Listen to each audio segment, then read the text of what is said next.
Shirley Maclaine is one of a kind. The legendary actress is not afraid to talk about some subjects a lot of people sweep under the rug or avoid like the plague, like UFOs and life after death. And now she's written a new book about all that and much more. It's about what she's learned as she's growing older. It's called Saging While Aging.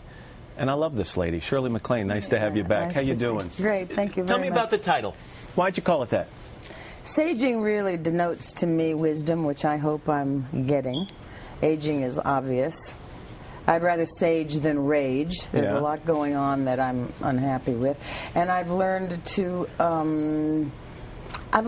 sit back, relax, dream, ruminate, think, kind of remember, things like that. But not stop questioning. You've always been a questioner. That's my life. What are the big questions you're asking yourself and others these days? Where are we going? Where have we been? Written about all that.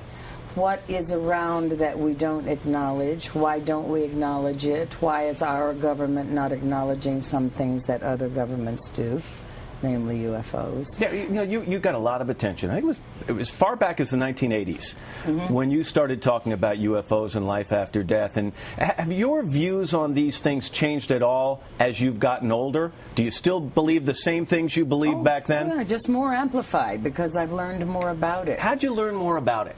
How do you learn more about UFOs, for example? Let me tell you, when I was 18, living in Arlington, Virginia, there was a UFO buzzing around the Capitol in the White House.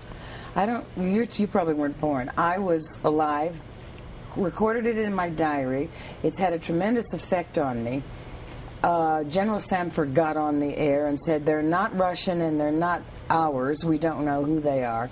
My ears perked. I've been interested ever since. So I've talked to a lot of astronauts. I've talked to a lot of presidents. I mean, these people are saying they're real. If you talk about presidents, a guy running for president, Dennis Kucinich, a couple of weeks ago in a debate was asked if he thinks UFO exists, and he said yes. Let me mention as a disclaimer, you're the godmother to one of his children, correct? Sure. Right. Okay.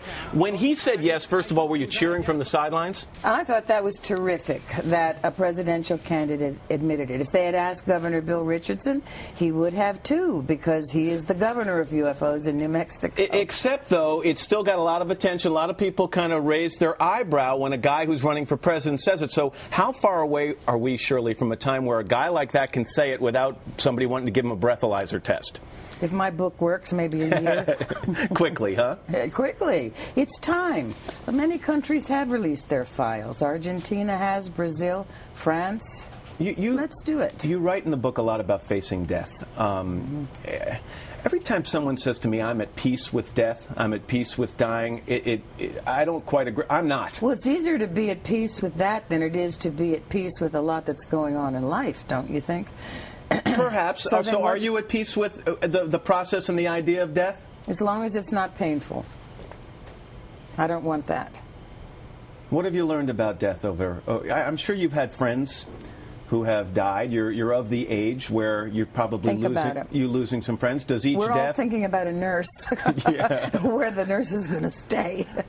No, I think about it somewhat. I'm kind of looking forward to what's on the other side. I've written so much about it. I've had so many meditations where I've gotten in touch with the otherness of what's real. Do you have a vision of what it is? Do you have a vision of what's around the corner, what's on the other side? Can you visualize it? I'd rather leave that open for reality instead of just imagining. You don't imagine it? I mean... I imagine, well, I learned so much from people, psychiatrists who have done past life regressions and who have done between lives regressions. That's really interesting.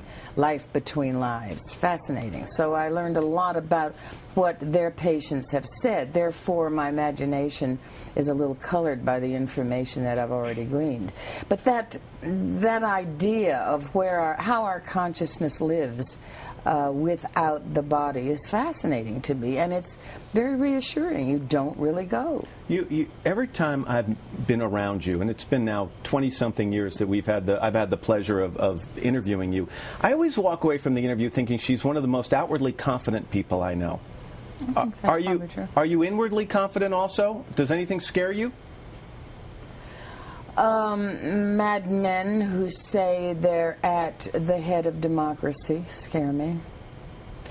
anyone who is not really in favor of giving each individual the chance to be himself or herself. That scares me, because I think inside each of us is the knowingness of really what is right. And once we're suppressed, once we're held down, once we're curtailed from looking at who we are and who our neighbors are, we have a problem. That scares me a little. But I tend to go into a kind of spiritual bunker mentality and think, all right, I'm fine with myself being safe, because I like my internal terrain. I like that inner otherness that I found to be really pleasant. You're clearly somebody who's very comfortable with yourself, and I think that's somewhat contagious. I like that. Shirley Maclaine, the book is called Saging While Aging. It's good to have you back. Thank you, Matt. Thank you. Pleasure to see you.